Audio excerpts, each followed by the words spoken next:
Hello friends, இன்றைக்கி என்னன்னு பார்த்தீங்களா? பொங்கல் தாங்க. அதுவும் நம்ம பாரம்பரிய முறையில் செஞ்ச இந்த பொங்கல் உங்களுக்கு ரொம்பவே பிடிக்கும் அப்படின்னு நினைக்கிறேன். நீங்களும் ட்ரை பண்ணி பார்த்துட்டு எப்படி இருந்துச்சு அப்படின்னு கமெண்டில் சொல்லுங்கள்.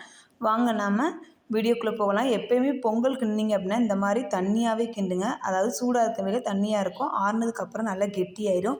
இந்த பொங்கல் ரொம்பவே சூப்பராக இருந்துச்சு. நம்ம இதை வித்தியாசமாக பண்ண போகிறோம். வாங்க நம்ம வீடியோக்குள்ளே போகலாம். இதுக்கு நம்ம இது என்னென்னு கேட்டிங்க அப்படின்னா கடலைப்பருப்பு. இதை நம்ம ஊற வச்சிட்டோம். இது என்னென்னு கேட்டிங்க அப்படின்னா சிகப்பரிசி தாங்க. சிகப்பரிசியவும் இதையும் நம்ம சிகப்பரிசியை ஒரு 4 மணி நேரம் ஊற வச்சுட்டேன். இந்த கடலை இருக்கு இல்லையா, இதை ஒரு 1 ஹவருக்கு முன்னாடியே ஊற வச்சிட்டேன். ஊற வச்சதுக்கப்புறம் ரெண்டையும் குக்கரில் போட்டுட்டு ஒரு 10 விசில் வைங்க. எப்பயுமே நீங்கள் குக்கரில் போட்டிங்க அப்படின்னா கொஞ்சம் அதிகமாகவே தண்ணி விடுங்க. அப்போ தான், ஏன்னா கீழே அடி பிடிச்சிச்சு அப்படின்னா பொங்கல் கெட்டு போயிடும்.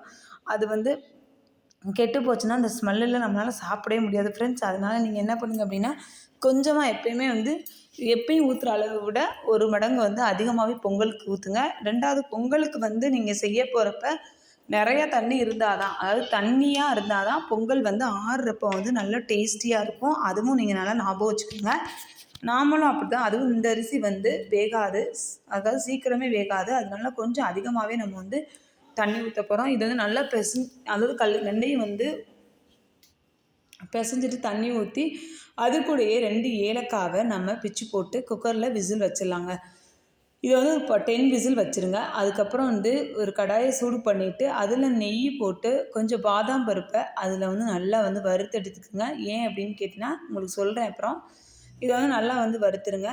உங்களுக்கு எவ்வளோ நெய் நிறையா போடணும்னா கூட போட்டுக்கிறதுங்க. இல்லை கொஞ்சமாக தான் நீங்கள் சாப்பிடுவீங்க அப்படின்னா கொஞ்சமாக கூட சேர்த்துக்கிறங்க. நெய் போட்டாச்சு. அது கூடயே பாதாமையும் போட்டு நல்லா வறுத்து எடுத்து வச்சுக்கலாம். அதாவது பாதாம் இந்த மாதிரி நெய் போட்டு வறுத்து எடுத்துக்குங்க. அதுக்கப்புறம் நம்ம ஒரு 10 விசில் வச்சு எடுத்தாச்சு. இப்போ இந்த அரிசி வேகலை.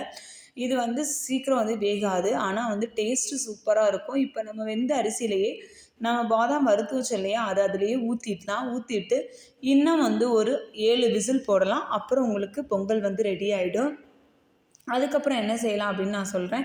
இதை ஒரு கலக்கி விட்டுக்கிறங்க. கலக்கி விட்டு திருப்பி ஒரு 7 விசில் வச்சுட்டு அந்த பொங்கலை எடுங்க. எடுத்ததுக்கப்புறம் அது கூடவே உங்களுக்கு எவ்வளோ அளவு வெல்லம் வேணுமோ அதை ஆட் பண்ணிடுங்க. நீங்கள் கிண்டெல்லாம் தேவையில்லை, குக்கர்லேயே போடுங்க, அதுவே வெந்துடும். இப்போ நல்லா போட்டு ஆட் பண்ணியாச்சு. நல்லா நம்மளுக்கு பொங்கல் பாருங்கள் கொஞ்சம் தண்ணியாகவே இருக்குது. இப்படி தண்ணியாக தான் இருக்கணும். ஏன்னா ஆறுனதுக்கப்புறம் பொங்கல் நல்லா கட்டியாகிடும். ஏன் திரும்ப திரும்ப சொல்கிறேன் அப்படின்னா எப்பயுமே பொங்கல் கிண்டியில் கட்டியாக கிண்டணும் அப்படின்னு நினைக்காதீங்க. அது கூட கொஞ்சம் தேங்காய் பூ ஆட் பண்ணிக்கலாம். ஏன்னா நீங்கள் கட்டியாக கிண்டினீங்க அப்படின்னா ஆறுனதுக்கப்புறம் ரொம்பவே கட்டியாயிரும். அப்புறம் நீங்கள் சாப்பிடவே முடியாது. அதனால தான் சொல்கிறேன்.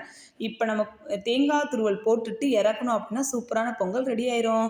என் வீடியோ பிடிச்சிருந்தது அப்படின்னா லைக் பண்ணுங்கள், ஷேர் பண்ணுங்கள், கமெண்ட் பண்ணுங்கள், மறக்காமல் சப்ஸ்கிரைப் பண்ணுங்கள். இன்னொரு வீடியோ உங்களுக்கு ரொம்பவே ஹெல்ப்ஃபுல்லான வீடியோ, நான் ஹெல்ப்ஃபுல் வீடியோ நாளைக்கு பார்க்கலாம். ஓகே, பாய்.